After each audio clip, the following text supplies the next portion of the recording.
Bienvenue sur Univers Gardé, la destination ultime pour les passionnés de sport en général et le football en particulier. Ici, nous vous apportons les dernières actualités, analyses et moments mémorables de vos sports préférés. Si vous aimez le sport, vous êtes au bon endroit. Cliquez sur s'abonner pour ne rien manquer.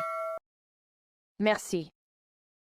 Pour le premier match du groupe D, celui du Sénégal, comptant pour les qualifications à la Coupe du Monde 2026. La RD Congo s'est imposée face à la Mauritanie ce mercredi après-midi, 2-0. La République démocratique du Congo a parfaitement entamé sa phase qualificative à la prochaine Coupe du Monde. Pour les retrouvailles face à la Mauritanie, un de leurs 3 autres adversaires durant les qualifications à la CAN 2023. Les Léopards l'ont emporté, 2-0, au Stade des Martyrs, à Kinshasa, ce mercredi après-midi. Yohan Wissa 62e et Théo Bongonda 81e ont marqué les 2 buts congolais. De quoi avertir un peu l'équipe du Sénégal qui jouera son premier match samedi contre le Sud-Soudan et qui devra donc s'imposer. Pour sa deuxième sortie, la RD Congo se rendra dimanche à Benina, en Libye, pour affronter le Soudan, alors que la Mauritanie jouera contre le Sud-Est à Diamniadio. Les Sud-Est n'ont pas de terrain homologué. Dans un long entretien avec SoFoot, Pape Malikou Diakhaté est revenu sur son plus gros regret en équipe nationale. Il aurait aimé remporter quelque chose avec sa génération. Ancien joueur de l'US Ouakam, à Nancy-Lorraine, Dynamo Kiev, Olympique Lyonnais, Saint-Étienne ou encore Grenoble. Pape Malikou Diakhaté a mis un terme à sa carrière professionnelle en 2017. Aujourd'hui âgé de 39 ans. L'ancien défenseur central et actuel entraîneur principal de Strasbourg Königshofen, N3, a porté à 33 reprises le maillot de l'équipe nationale du Sénégal, avec laquelle il a été demi-finaliste à la CAN 2006. Pour SoFoot, le vainqueur de la Coupe de Ligue française avec la SNL en Tunisie a admis que l'un de ses regrets dans sa carrière est de ne pas avoir fait quelque chose de grand avec les Lions. L'un de mes regrets, c'est peut-être de n'avoir rien fait de grand avec le Sénégal. Mamadou Niang. Souleymane Diawara. Moussa Sow. Dambaba. Papi Damba Cissé, on avait une génération dingue. Mais les histoires de primes et les trucs habituels en Afrique nous ont tués, a-t-il d'abord confié. Mais j'ai quand même eu la chance de faire un parcours plein. Récemment, je regardais une vidéo de Paul Scholes. Mon fils s'est mis à côté de moi et m'a dit qu'il trouvait ce monsieur Roux très fort. Je lui ai donc expliqué qui il était, en précisant que son papa avait joué contre lui.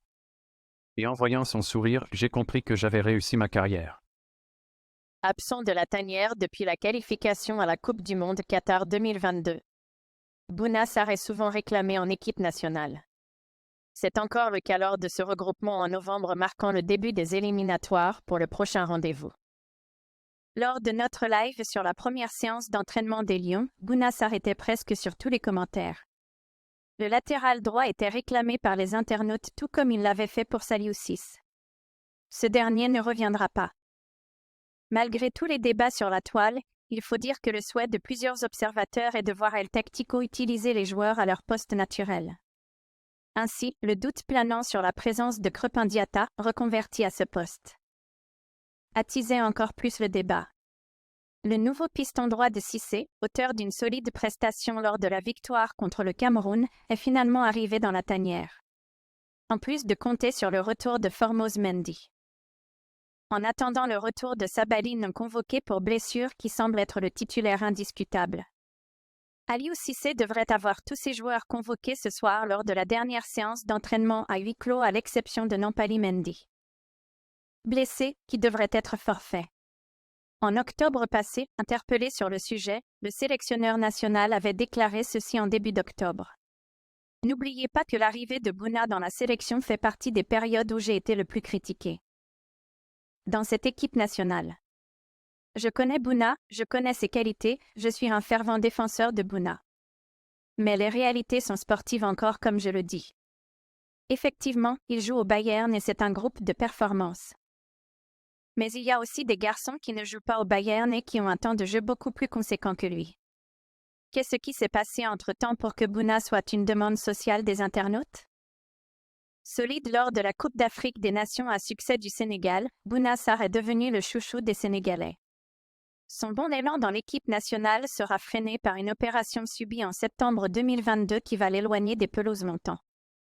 Forfait pour la Coupe du Monde Qatar 2022, il ne retrouvera pas jusqu'ici la tanière des Lions. Toutefois, depuis la déclaration de Cissé, les choses semblent s'améliorer pour le joueur en club. Il a disputé 4 matchs dont 2 en Bundesliga. Le dernier en date du 11 novembre passé, il a joué toute la partie.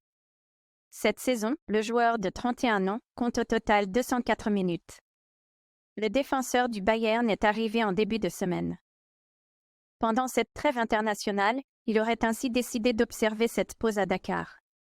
Pas de vacances pour le champion d'Afrique qui s'entraîne au Flama Training Center où plusieurs joueurs professionnels se préparent.